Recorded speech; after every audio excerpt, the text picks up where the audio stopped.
Warahmatullahi wabarakatuh. Kali ini saya akan menjelaskan mengenai suatu proses metabolisme, tepatnya proses anabolisme dari asam amino, yaitu biosintesis asam amino non-esensial. Asam amino merupakan unit dasar penyusun struktur protein yang dibutuhkan oleh tubuh.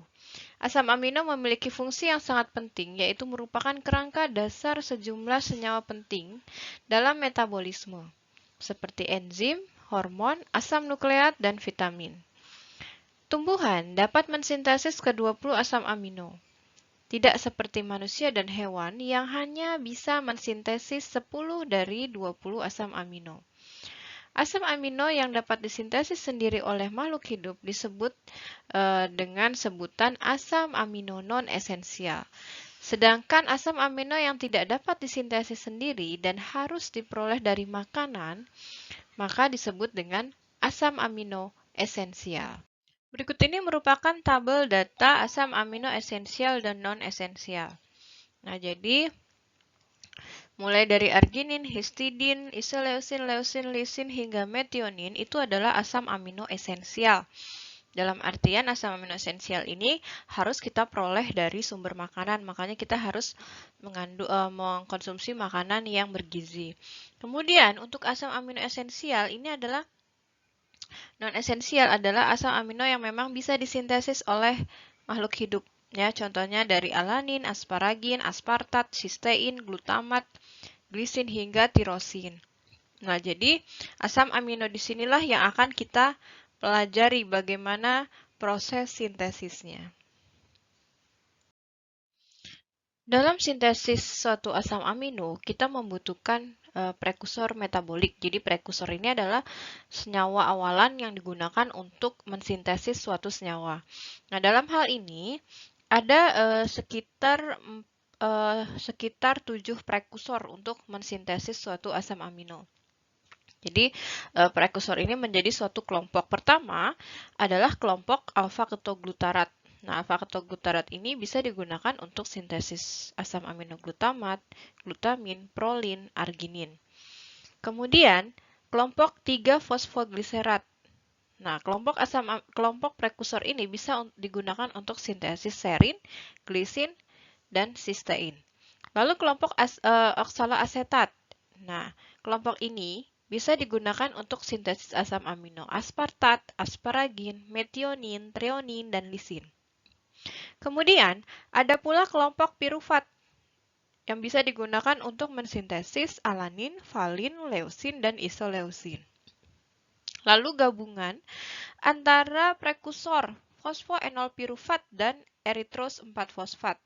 Nah, gabungan kedua senyawa ini kalau berkondensasi nanti bisa digunakan untuk sintesis triptofan, fenilalanin, dan tirosin. Lalu ada pula gabungan prekursor dari kelompok ribosa 5-fosfat, yaitu bisa digunakan untuk sintesis asam amino histidin. Nah, ini gambaran mengenai biosintesis suatu asam amino. Nah, jadi bisa Anda lihat ya, di sini ada yang namanya kita mulai dari jalur glikolisis di sini. Jalur glikolisis ini kan dia pemecahan suatu glukosa menjadi pirufat, ya. Nah, ternyata senyawa-senyawa intermediir atau senyawa antara pada proses glikolisis seperti 3-fosfogliserat, kemudian fosfoenol pirufat, dan pirufat itu merupakan suatu prekursor untuk sintesis asam amino. Contoh, 3-fosfogliserat bisa digunakan untuk sintesis serin. Nanti kalau sudah menjadi serin, serin merupakan turunan untuk sintesis senyawa asam amino, glisin, dan sistein. Lalu 3-fosfogliserat ya, itu juga bisa diubah menjadi eritros 4-fosfat diisomerisasi. Kemudian eritros 6-fosfat di sini akan berkondensasi, jadi dia bergabung ya dengan fosfoenol pirufat yang ada pada proses glikolisis. Nanti akan digunakan untuk sintesis triptofan, fenilalanin, dan tirosin. Lalu, hasil dari pemecahan glukosa pada proses glikolisis yaitu pirufat. Nah, pirufat di sini merupakan prekursor untuk sintesis asam amino alanin, valin, leusin, dan isoleusin. Nah, kemudian di dalam siklus asam sitrat pun, senyawa intermediate-nya, contohnya adalah oksaloasetat, itu merupakan prekursor untuk sintesis asam amino aspartat. Nanti kalau sudah menjadi aspartat, itu nanti bisa diturunkan untuk sintesis asparagin, metionin, trionin, dan lisin. Lalu senyawa antara lain dalam siklus asam sitrat itu ada alfa-ketoglutarat yang bisa digunakan untuk sintesis glutamat. Nah, kalau sudah jadi glutamat nanti bisa diturunkan menjadi glutamin, prolin, dan arginin. Nah, ada lagi di sini ada suatu kita balik lagi ke jalur glikolisis. Ternyata glukosa 6-fosfat di sini bisa masuk ke jalur pentosa fosfat. Nanti akan membentuk ribosa 5-fosfat. Ya, ribosa 5-fosfat ini merupakan prekursor untuk sintesis senyawa histidin. Baik, kali ini saya akan menjelaskan mengenai biosintesis asam amino non-esensial yang memang asam amino yang bisa disintesis oleh makhluk hidup. Asam amino non-esensial disintesis dari metabolisme antara. Atau pada kasus tirosin, sistein berasal dari asam amino esensial. Dua asam amino histidin dan arginin umumnya diklasifikasikan sebagai asam amino non-esensial. Meskipun demikian, konsentrasinya normal terbatas dan selama periode pertumbuhan jaringan, contohnya pada anak-anak atau seseorang yang baru saja sembuh dari penyakit yang membuat berat badannya menurun. Histidin dan arginin diperlukan sebagai tambahan dalam makanan. Semua asam amino non-esensial kecuali tirosin disintesis melalui jalur sederhana dari jalur metabolisme umum seperti pirufat, oksaloasetat, alfa-ketoglutarat, dan 3-fosfogliserat. Tirosin dibentuk dari asam amino esensial, fenilalanin, melalui satu langkah hidroksilasi. Jadi tirosin dibentuk dari hasil hidroksilasi fenilalanin. Sehingga kebutuhan diet akan fenilalanin menggambarkan juga kebutuhan akan tirosin. Oleh karena itu, adanya tirosin dalam diet akan mengurangi kebutuhan terhadap fenilalanin. Alanin, asparagin, aspartat, glutamat, dan glutamin dibentuk dari pirufat, oksaloasetat, dan alfa-ketoglutarat. Sintesis dari masing-masing asam amino tersebut hanya satu tahapan transaminasi. Asparagin disintesis dari aspartat oleh asparagin sintetase. Sedang glutamin dari glutamat dengan reaksi amidasi yang dikatalisis oleh glutamin sintetase. Sintesis yang pertama itu adalah sintesis alanin, aspartat, dan glutamat. Sintesis ini berasal dari asam ketoalfa. Nah, sintesis terjadi dengan memindahkan gugus amino ke asam ketoalfa, pirufat, oksaloasetat, dan asam alfa-ketoglutarat secara berurutan. Reaksi transaminase ini adalah jalur biosintesis yang paling langsung. Glutamat bersifat unik karena zat ini dapat juga disintesis dengan deaminasi oksidatif berkebalikan yang dikatalisis oleh glutamat dehidrogenase. Nah, jadi tinggal terjadi proses transfer gugus amina saja ke alfa-ketoglutarat hingga membentuk glutamat. Nanti kalau sudah menjadi glutamat, nanti akan diturunkan menjadi asam amino selanjutnya. Nah, pentingnya glutamat disintesis itu karena glutamat memiliki berbagai macam fungsi. Salah satunya merupakan dia substrat untuk sintesis protein, kemudian juga merupakan prekursor dari glutamin, lalu merupakan transport nitrogen, ya, lalu merupakan neurotransmitter, sinyal sel, ya, dan poliglutamat, kemudian dekarboksilasi glutamat. Lalu untuk produksi glutation, prekursor dari N-asetilglutamat, merupakan juga kebanyakan itu merupakan atau berada di sisi aktif enzim. Kemudian merupakan inhibitor pada reaksi glutaminase, lalu merupakan hasil dari senyawa siklus intermediate siklus asam sitrat, dan terakhir itu merupakan sumber energi dari beberapa jaringan, terutama pada bagian mukosa. Biosintesis glutamat dan aspartat. Glutamat dan aspartat disintesis dari asam alfa-keto dengan reaksi transaminasi sederhana.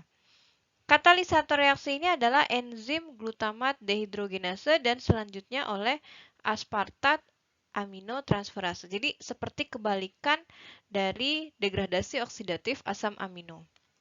Nah, jadi yang terjadi bagaimana? Ya, ada transfer ya atau proses aminasi ke alfa ketoglutarat hingga membentuk glutamat. Nah, reaksi ini dikatalisis oleh enzim glutamat dehidrogenase. Aspartat juga diturunkan dari asparagin dengan bantuan asparaginase. Peran penting glutamat adalah sebagai donor amina intraseluler utama untuk reaksi transaminasi. Sedangkan aspartat adalah prekursor dari asam amino ornitin untuk siklus urea. Nah, jadi nanti tadi kalau sudah selesai sintesis glutamat, maka ada transfer amina ke oksaloasetat. Nah, hingga terbentuklah aspartat. Nah, ini aminanya itu berasal dari glutamat. Nah, kemudian glutamat yang sudah mentransfer jadi nanti menjadi alfa-ketoglutarat. Nah, kalau sintesis aspartat pada tumbuhan itu berawal dari asparagin. Nah, asparagin jadi nanti dihidrolisis ya, dihidrolisis pada bagian amina alfanya. Nah, jadi dihidrolisis karena ada air di sini, jadi amina di sini keluar dalam bentuk ion amonium. Sehingga hanya tinggal aspartat saja. Nah, ini terjadi pada tumbuhan. Nah, sedangkan sintesis asam amino alanin, ada dua jalur utama untuk memproduksi alanin pada otot, yaitu pertama secara langsung melalui proses degradasi protein. Ya, degradasi protein itu seperti apa? Contoh seperti ini, ya, dari hasil pemindahan, ya, amina alfa pada glutamat, ya, dipindah ke pirufat. Nah, di sini ada enzim ALT, alanin transaminase. Nah, jadi hanya setelah dipindah piruvatnya itu nanti menjadi alanin. Nah, glutamat yang sudah mentransfer itu rangka karbonnya berupa alfa ketoglutarat. Kemudian ini disebut dengan transaminasi piruvat dengan bantuan enzim alanin transaminase atau ALT. Juga dikenal sebagai serum glutamat piruvat transaminase ya, untuk diagnosis apakah terjadi kerusakan hati kemudian dan jantung, itu biasanya suka ada cek SGPT.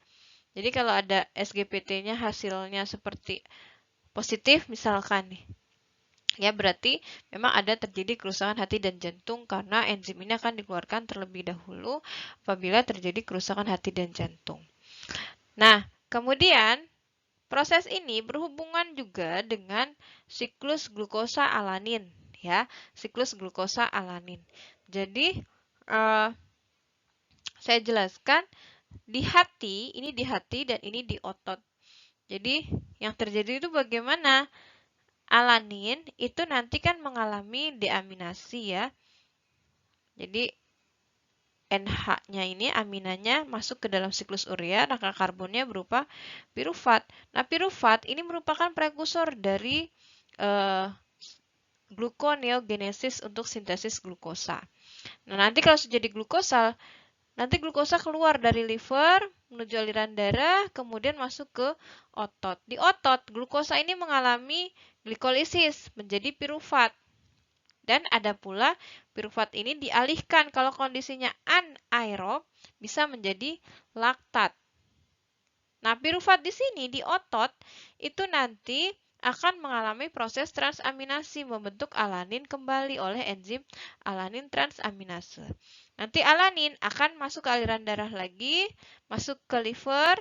Nah, nanti begitu selanjutnya. Itu disebut dengan siklus glukosa alanin. Nah, kalau tadi asam amino seperti glutamat, alanin, ya, itu sintesisnya melalui dari asam alfa keto, sekarang sintesis melalui proses amidasi. Contohnya adalah asam amino glutamin. Pada asam amino ini yang mengandung ikatan amida dengan amonia pada karboksil gamma dibentuk dari enzim glutamin sintetase. Reaksi ini diatur oleh hidrolisis ATP. Selain untuk menghasilkan glutamin dari sintesis protein, reaksi ini juga berperan sebagai mekanisme utama untuk detoksifikasi amonia di dalam otak dan hati. Glutamin sintetase merupakan titik pusat kontrol metabolisme nitrogen. Glutamin adalah donor gugus amina dalam pembentukan banyak senyawa biosintesis maupun bentuk cadangan bagi amonia. Sebagai konsekuensinya, glutamin sintetase memiliki peran sentral dalam metabolisme nitrogen dan menjadikan enzim tersebut sebagai kandidat yang sangat baik dalam mengatur aliran metabolisme dari senyawa nitrogen. Glutamin sintetase pada mamalia diaktifkan oleh alfa-ketoglutarat yang merupakan hasil deaminasi oksidatif dari glutamat. Hal ini diduga untuk mencegah akumulasi amonia yang dihasilkan oleh reaksi deaminasi tersebut. Nah, berikut ini adalah reaksi sintesis glutamin. Jadi berawal dari glutamat, ya. Ada enzim glutamin sintetase. Kemudian dia harus difosforilasi dulu glutamatnya dari ATP hingga membentuk gamma glutamil fosfat. Nah, ini adalah senyawa intermediate pada sintesis glutamin. Nah, fosfatnya ada di mana? Ada di bagian sini. Nah, setelah membentuk senyawa intermediate tersebut, nanti akan terjadi proses amidasi. Ya, ini dikatalisis ya, amidasi masuknya gugus amina. Nanti akan dikatalisis oleh enzim glutamin sintetase hingga membentuk glutamin. Perlu dicatat kalau glutamin ini memiliki 2 gugus amina. Sintesis amidasi yang kedua yaitu digunakan untuk sintesis asam amino asparagin. Asam amino ini yang mengandung amida yang berikatan dengan amonia pada karboksil beta. Dibentuk dari aspartat oleh asparagin sintetase dengan menggunakan glutamin sebagai donor amida. Reaksi ini membutuhkan ATP dan seperti sintesis glutamin lainnya memiliki keseimbangan yang jauh dalam arah sintesis asparagin. Jadi awalnya itu adalah aspartat dan dia membutuhkan glutamin. Kemudian aminanya di sini, amina alfanya akan diberikan kepada aspartat. Lalu dia juga membutuhkan ATP karena memang prosesnya sintesis. Nah, asparagin sintetase ini mengkatalisis reaksi asparagin sehingga sesudah diberikan di sini, nah aminanya pindah ke amina alfa membentuk asparagin. Jadi aminanya dari siapa? Itu dari glutamin. Nah, glutamin yang sudah melepas amina itu masih memiliki amina juga.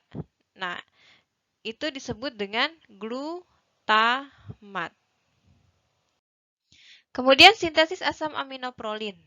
Nah, glutamat merupakan prekursor dari prolin, ornitin, dan arginin. Glutamat diubah menjadi prolin oleh proses siklisasi dan reaksi reduksi. Konversi glutamat menjadi prolin yang melibatkan reduksi gugus karboksil menjadi aldehid yang mengalami reduksi lebih lanjut menjadi prolin. Jadi awalnya itu masih prekursornya adalah alfa-ketoglutarat. Nah, tadi proses sintesis melalui proses asam alfa-keto hingga membentuk glutamat. Tadi glutamat ada reaksi amidasi menjadi glutamin, ya. Lalu glutamat akan mengalami proses siklisasi dan reduksi menjadi prolin. Biosintesis ornitin dan prolin. Glutamat adalah prekursor dari ornitin dan prolin. Ya. Dengan glutamat semi-aldehid menjadi intermediate titik cabang menjadi satu dari dua produk atau lainnya. Ornitin bukan salah satu dari 20 asam amino yang digunakan untuk sintesis protein. Nah, ornitin di sini fungsinya yaitu suatu asam amino yang memainkan peran signifikan sebagai aseptor dari karbamoil fosfat dalam siklus urea. Ornitin memiliki peran penting tambahan sebagai prekursor untuk sintesis poliamin. Produksi ornitin dari glutamat penting ketika diet arginin sebagai sumber lain untuk ornitin yang terbatas. Penggunaan glutamat semi-aldehid tergantung pada kondisi seluler. Produksi ornitin dari semi-aldehid melalui reaksi glutamat dependent transaminasi. Jadi ketika konsentrasi arginin meningkat, maka ornitin didapatkan dari siklus urea, ditambah dari glutamat semi-aldehid yang menghambat reaksi aminotransferase. Hasilnya adalah akumulasi semi-aldehid. Semi-aldehid didaur secara spontan menjadi pirolin 5-karboksilat yang kemudian direduksi menjadi prolin oleh NADPH dependent reduktase. Biosintesis asam aminoprolin dan arginin dari glutamat pada bakteri. Jadi di sini glutamat itu sebenarnya sebagai titik cabang untuk sintesis prolin dan arginin. Kalau untuk mensintesis prolin ya berarti harus ada fosforilasi. Ya, fosforilasi kemudian direduksi hingga di sini terbentuk siklisasi ya hingga terbentuklah prolin. Kalau untuk sintesis arginin berarti si glutamat ini ya harus diubah menjadi N-asetil glutamat.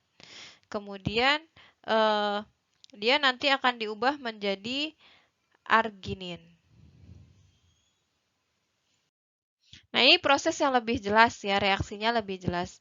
Jadi dari glutamat tadi menjadi prolin. Ini terjadi proses reduksinya itu di sini hingga menghasilkan glutamat 5-semialdehid. Kemudian ada proses siklisasi non-enzimatik hingga terbentuk prolin. Kalau untuk sintesis arginin, maka glutamat ini harus diubah dulu menjadi asetil glutamat. Caranya bagaimana? Harus ada kondensasi dengan asetil.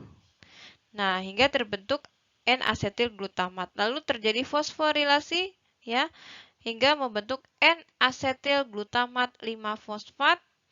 Kemudian terbentuk lagi direduksi menjadi N-asetil 5-semialdehid hingga terbentuklah ada kondensasi dengan glutamat kembali menjadi N-asetil ornitin. Lalu asetatnya, ion asetatnya itu dikeluarkan, dilepaskan, terbentuklah ornitin. Nah, ornitin ini nanti merupakan digunakan pada siklus urea untuk menghasilkan arginin. Asam amino serin, glisin, dan sistein. Serin berasal dari 3 fosfogliserat sebagai prekursornya, yakni zat antara dalam glikolisis. Yang pertama dioksidasi menjadi 3-fosfoenolpirufat dan kemudian ditransaminasi menjadi 3-fosfoserin. Serin dibentuk oleh hidrolisis ester fosfat. Serin dapat juga dibentuk dari glisin melalui pemindahan gugus hidroksimetil. Sedangkan asam aminoglisin disintesis dari serin melalui pembuangan gugus hidroksimetil dan juga oleh serin hidroksimetil transferase. Sistein disintesis oleh dua reaksi berurutan dengan gabungan homosistein dan serin yang membentuk sistationin yang selanjutnya dihidrolisis kembali menjadi alfa-ketobutirat dan sistein. Homosistein yang berasal dari metionin karena metionin adalah asam amino esensial, sintesis sistein dapat dipertahankan hanya jika asupan makanan metioninnya memadai. Serin, glisin, dan sistein dibentuk dari 3 fosfogliserat. Serin disintesis dari senyawa antara glikolisis 3 fosfogliserat melalui 3 jalur reaksi yang seperti tertera dalam reaksi berikut. Nah, jadi sintesisnya itu dari 3 fosfogliserat. Biosintesis serin. Jalur utama untuk serin dimulai dari intermediate glikolitik 3 fosfogliserat. NADH link dehidrogenase, ya, suatu enzim nanti akan mengubah 3 fosfogliserat menjadi sebuah asam keto, yaitu 3 fosfopirufat. Sesuai untuk transaminasi subsekuen. Aktivitas aminotransferase dengan glutamat sebagai donor menghasilkan 3 fosfoserin yang diubah menjadi serin oleh fosfoserin fosfatase. Nah, berikut ini adalah reaksinya. Jadi, prekursornya adalah 3 fosfogliserat, ya. Nah, di sini untuk sintesis serin, sedangkan reaksi yang di sebelahnya sama, prekursornya adalah 3 fosfogliserat. Di sini untuk sintesis asam amino glisin. Nah, yang terjadi bagaimana? Nah, jadi pada reaksi sintesis asam aminoserin, 3 fosfogliserat diubah menjadi 3 fosfohidroksipirufat. Lalu kondensasi dengan glutamat nanti menjadi 3 fosfoserin hingga fosfatnya dilepaskan baru menjadi serin. Untuk sintesis glisin, maka yang terjadi adalah 3 fosfogliserat diubah menjadi 3 fosfohidroksipirufat. Kondensasi dengan glutamat hingga membentuk 3 fosfoserin. 3 fosfoserin kemudian akan mengalami pemecahan, ya. Di sini menjadi serin. Ya, jadi dihidrolisis menjadi serin. Serin nanti akan terjadi pelepasan, ya, pelepasan metilen folat, ya, dan air hingga terbentuklah glisin. Serin berpartisipasi dalam biosintesis glisin melalui 2 cara. Pertama tadi mengubah langsung serin menjadi glisin oleh enzim serin hidroksimetiltransferase dalam satu reaksi yang juga menghasilkan N5N10 metilen. Yang kedua, kondensasi dari N5N10 metilen tetrahidrofolat dengan karbon dioksida dan ion amonium oleh enzim glisin sintetase. Kalau biosintesis glisin, tadi jalur utama untuk glisin adalah satu tahap reaksi yang dikatalisis oleh serin hidroksimetiltransferase. Jadi reaksi ini tetap melibatkan transfer gugus hidroksimetil dari serin untuk kofaktor tetrahidrofolat, sehingga bisa menghasilkan glisin.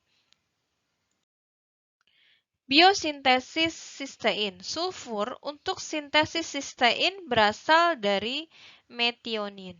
Kondensasi dari ATP dan metionin dikatalisis oleh enzim metionin adenosil transferase, sehingga nanti akan menghasilkan SAM, S-adenosil metionin. Nah, jadi yang pertama itu harus ada kondensasi metionin dengan ATP, ya, dikatalisis oleh enzim metionin adenosil transferase hingga terbentuklah ini disebut dengan SAM. SAM merupakan prekursor untuk sejumlah reaksi transfer metil. Contohnya konversi norepinefrin menjadi epinefrin. Akibat dari transfer metil adalah perubahan SAM menjadi S-adenosil homosistein. S-adenosil monosistein selanjutnya berubah menjadi homosistein dan adenosin dengan bantuan enzim adenosil homosisteinase. Homosistein dapat diubah kembali menjadi metionin dan metionin sintase. Reaksi transmetilasi melibatkan SAM sangatlah penting, tetapi dalam kasus ini peran SAM, ya, S-adenosil metionin dalam transmetilasi adalah sekunder untuk produksi homosistein secara esensial oleh produk dari aktivitas transmetilase. Dalam produksi SAM, semua fosfat dari ATP hilang. 1 sebagai fosfat dan 2 sebagai pirofosfat. Adenosin diubah menjadi metionin, bukan menjadi AMP. Dalam sintesis sistein, homosistein berkondensasi dengan serin, menghasilkan sisa tionin dengan bantuan enzim sisa tionase. Selanjutnya, dengan bantuan enzim sisa tionin liase, sisa tionin diubah nantinya menjadi sistein dan alfa-ketobutirat. Gabungan dari dua reaksi terakhir ini dikenal dengan reaksi transsulfurasi. Nah, berikut ini adalah reaksinya, di mana metionin nanti berkondensasi dengan ATP membentuk SAM, kemudian SAM dihidrolisis menjadi homosistein dan serin. Kemudian, dikatalisis oleh enzim sisa tionin sintase, maka akan terjadi proses pelepasan molekul air hingga terbentuklah sisa tionin. Sisa tionin kemudian dipecah, ya, lepaslah ion amonium, sistein, dan alfa-ketobutirat. Sintesis sistein dari serin dan homosistein merupakan hasil penguraian dari metionin.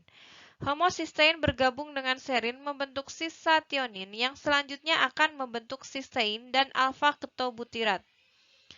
Karena gugus S dari sistein berasal dari asam amino esensial metionin, maka sistein sesungguhnya merupakan suatu asam amino esensial. Berikut ini adalah jalur dari biosintesis sistein dari serin pada bakteria dan tumbuhan. Nah, jadi serin ya, diawali dari serin, kemudian dia nanti akan ada transfer gugus asetil dikatalisis oleh serin asetil transferase menjadi ortoasetilserin. Nah, nanti akan ada masuk ya gugus sulfida. Nah, gugus sulfida di sini ini dikatalisis oleh enzim ortoasetilserin atiol liase hingga terbentuklah sistein. Nah, sulfidnya ini dari mana? Itu dari hasil dari reaksi yang di sini. Sulfida di sini. Sulfida di sini dari mana? Itu dari fosforilasi sulfat dengan ATP dikatalisis oleh enzim ATP sulfurilase membentuk adenosin 5-fosfosulfat. Kemudian difosforilasi kembali karena membutuhkan ATP di sini hingga terbentuk 3-fosfoadenosin 5-fosfosulfat. Nah, lalu terjadi proses reduksi hingga terbentuklah sulfit ya. Kemudian reduksi kembali menjadi sulfida. Nah, sulfida inilah yang digunakan untuk sintesis sistein. Berikut ini adalah sintesis sistein dari homosistein dan serin pada mamalia. Jadi sebenarnya sama seperti yang tadi. Sintesisnya itu dimulai dari homosistein, kondensasi dengan serin hingga membentuk sisa tionin. Nah, di sini ada atom sulfur itu berasal dari homosistein. Nah, kemudian terjadi pemecahan menjadi ion amonium, sistein, dan alfa-ketobutirat. Sintesis asam amino tirosin. Tirosin dibentuk dari fenilalanin melalui fenilalanin hidroksilasi dan dikatalisis oleh enzim fenilalanin hidroksilase. Reaksi ini memerlukan molekul oksigen dan koenzim tetrahidrobiopterin yang dapat disintesis oleh tubuh. Satu molekul atom oksigen menjadi gugus hidroksil tirosin dan atom yang lainnya direduksi menjadi air. Selama reaksi, tetrahidrobiopterin dioksidasi menjadi dihidrobiopterin. Tetrahydrobiopterin mengalami regenerasi dari dihidrobiopterin dalam reaksi terpisah yang membutuhkan NADPH.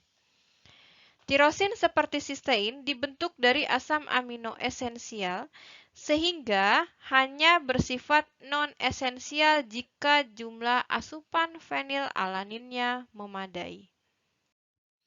Pada biosintesis tirosin, setengah dari fenilalanin dibutuhkan untuk memproduksi tirosin. Jika diet kita kaya akan tirosin, hal ini akan mengurangi kebutuhan fenilalanin sampai dengan 50%.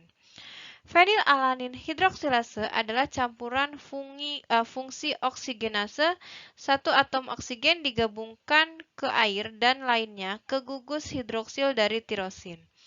Reduktan yang dihasilkan adalah tetrahidrofolat kofaktor tetrabiopterin yang dipertahankan dalam status tereduksi oleh NADH dependent enzim dihidropteridin reduktase atau DHPR.